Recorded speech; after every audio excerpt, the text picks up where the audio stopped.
गणतंत्र दिवस के दिन इस शुभ अवसर पर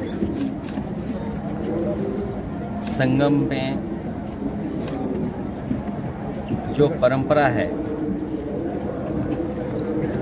और लगातार व्यक्तिगत आस्था के तहत लोग यहाँ आते, स्नान करते हैं, डुबकी लगाते हैं। मुझे आज 11 डुबकी लगाने का मौका मिला है।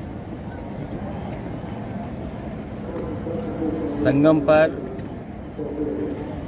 जो ये महाकुंभ मनाया जा रहा है, 144 वर्षों के बाद मौका मिल रहा है।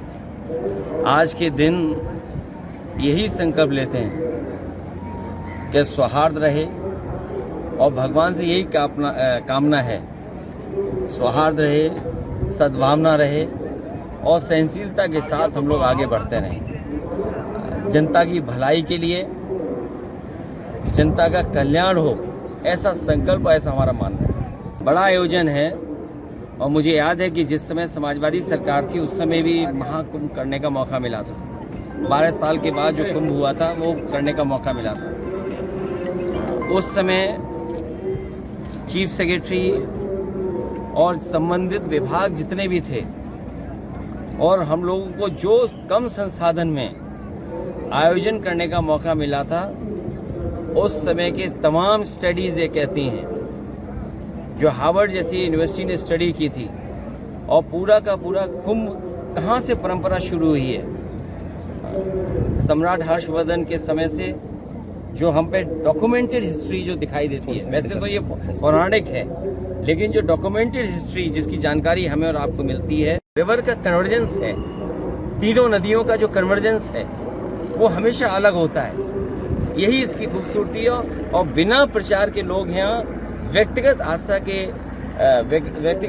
से यहाँ लोग आते हैं, जुड़ते हैं। बीजेपी के नेता इस चीज को दावा करते हैं कि ऐसा कुंभ वो करवा रहे हैं, इससे पहले कभी कुंभ हुआ ही नहीं। तमाम महंतों ने बीजेपी वालों के लिए तो यही कहना है कि कुंभ में आए तो सहनशीलता के साथ स्नान करें। यहाँ पुण्य के लिए, दान के लिए आते हैं लोग, कोई वाटर स्पोर्ट्स के लिए नहीं आते हैं। साधु संतों से भी मुलाकात करेंगे आगे के? कोशिश होगी कि कई साधु संतों से आशीर्वाद मिल जाए, इसी कोशिश होगी। न केवल जनता को मौका मिलता है उनको देखने का, बल्कि इस आयोजन की वो शोभा भी बनते हैं। अपने शिविर में भी जाएंगे? कोशिश करेंगे कहाँ जा सकते हैं। पिताजी की मूर्ति को लेकर बड़ा विवाद खड़ा हुआ, बहुत लोग उस पर सवाल खड़े कर रहे हैं। विवाद इसलिए नहीं होना चाहिए कि वहाँ पर लोगों की सेवा हो रही है, और दूध दान से बना क्या दान हो सकता है। यहाँ पर दान करने भी लोग आते हैं, महादान के लिए भी लोग आते हैं। और ये तो शुभ अवसर ऐसा भी है, जो ये किला है जहाँ पर फौज है। हालांकि वो बात मैं कई बार कह चुका हूँ, भारत सरकार को ये दान उत्तर प्रदेश टूरिज्म को दे देना चाहिए, जिससे कि भविष्य में कोई भी मेला हो, चाहे माघ मेला होना हो, कुंभ हो, अर्ध कुंभ हो, उसमें करने में कहीं न कहीं सहूलियत सरकार को मिलेगी और जनता को सुविधा मिलेगी। महाकुंभ में जो अखिलेश, जो उनकी मुलायम सिंह यादव जी की जो मूर्ति लगाई, उस पर समाजवादी पार्टी के जो विधायक है पूजा पाल, उसको गलत ठहरा रहे हैं कि गलत लगाया गया है, इसको नहीं लगाना चाहिए वहाँ पर। हमें आपको किसी राजनीति में नहीं उलझना चाहिए। मैंने तो यहाँ होर्डिंग पीडीए के भी देखे थे, प्रयागराज डेवलपमेंट अथॉरिटी, तो उसका मैं मतलब क्या निकालूं अगर पीडीए के होर्डिंग लग गए थे तो। स्वामी मुक्तेश्वरानंद जी ने कहा है कि पूरे मेला परिसर में सिर्फ 2 ही तस्वीरें हैं, और जो उसके बाद तस्वीरों को लेकर बात करते हैं और कोई तस्वीरें नहीं दिखाई दे रही हैं। ये कुंभ में क्योंकि 3 नदियां मिलती हैं, गंगा, यमुना और सरस्वती, ये कहीं ना कहीं हमें प्रेरणा देती है कि हम लोगों को भी मिलकर के रहना चाहिए। सद्भावना, सौहार्द और सहनशीलता ही बनी रहे हमारे अंदर। अगर ये तीनों चीज़ें बनी रहेंगी तो हमें हमेशा महाकुंभ का एहसास बना रहेगा।